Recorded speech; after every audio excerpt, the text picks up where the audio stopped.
అత్యంత ద్రోహం జరిగింది. ఉమ్మడి రాష్ట్రంలో జరిగిన అన్యాయానికంటే 60 ఏళ్ళు ఉమ్మడి రాష్ట్రంలో జరిగిన పరిపాలనలో జరిగిన నష్టానికంటే చంద్రశేఖరరావు ముఖ్యమంత్రి అయిన 10 ఏళ్లలోనే కృష్ణానది జలాలలో తెలంగాణకు తీరని అన్యాయం జరిగింది. నేను నిర్దిష్టమైన ఆరోపణ చేస్తున్నా.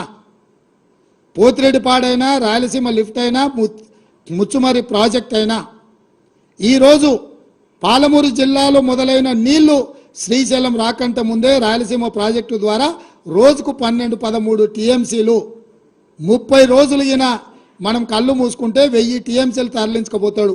తాగడానికి కాదు కదా, బురద మెక్కడానికి కూడా శ్రీశైలం దొరకదు. ఇంకా ఈ మొనగాడు పొడిచింది ఎంతనాయా అని అంటే మొత్తం ప్రాజెక్టులు 1.5 టీఎంసీ 2 టీఎంసీ అన్నాడు పాలమూరు రంగారెడ్డి, అది 1 టీఎంసీకి తగ్గించిండు.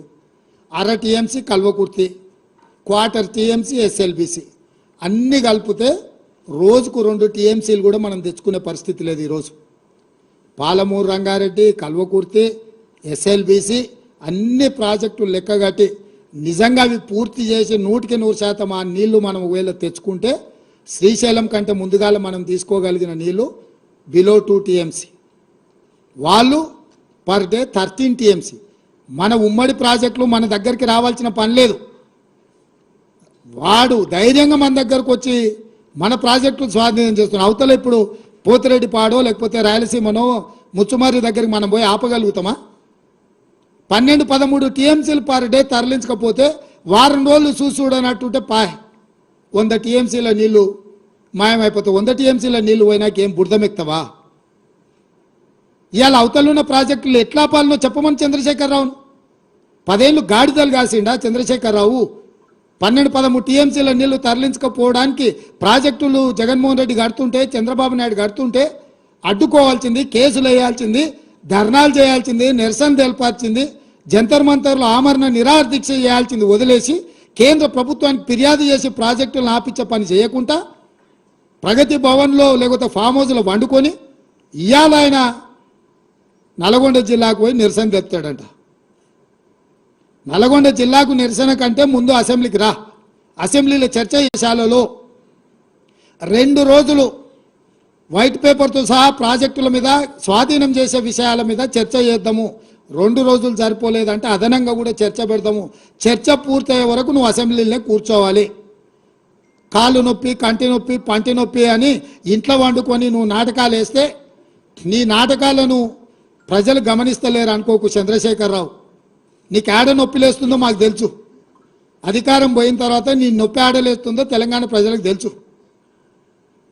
కాబట్టి వీటన్నిటిని దృష్టిలో పెట్టుకొని ప్రజల్ని కేసీఆర్ మళ్ళీ గందరగోళపరిచి మోసం చేయాలని నాటకాలు ఆడుతుండ్రు. నిన్న మన కొడుకు అల్లుడు బిడ్డ మాట్లాడిరుగా చిన్నగా చూస్తున్నాడు, చిన్నగా రంగంలోకి ఎట్లొస్తే బాగుంటుందా అని. నువ్వు రావాలి, చర్చ చేయాలి, మేము సిద్ధంగా ఉన్నామని చెప్పి మీ ద్వారా చంద్రశేఖరరావుకు తెలియజేస్తున్నాం.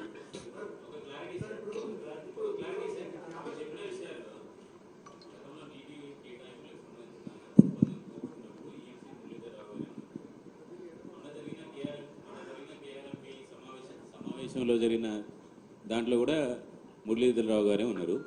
తర్వాత రాహుల్ బొజ్జా గారు చేసిన లేఖ తర్వాత వచ్చిన తర్వాత అసలు మురళీధరరావు గారు చెప్పింది కరెక్టా, రాహుల్ బొజ్జా గారు చెప్పింది కరెక్టా అనేది ఒక క్లారిటీ సార్. రెండవది, నీటి కేటాయింపుల సందర్భంగా అన్యాయం జరిగిందని చెప్తున్నారు.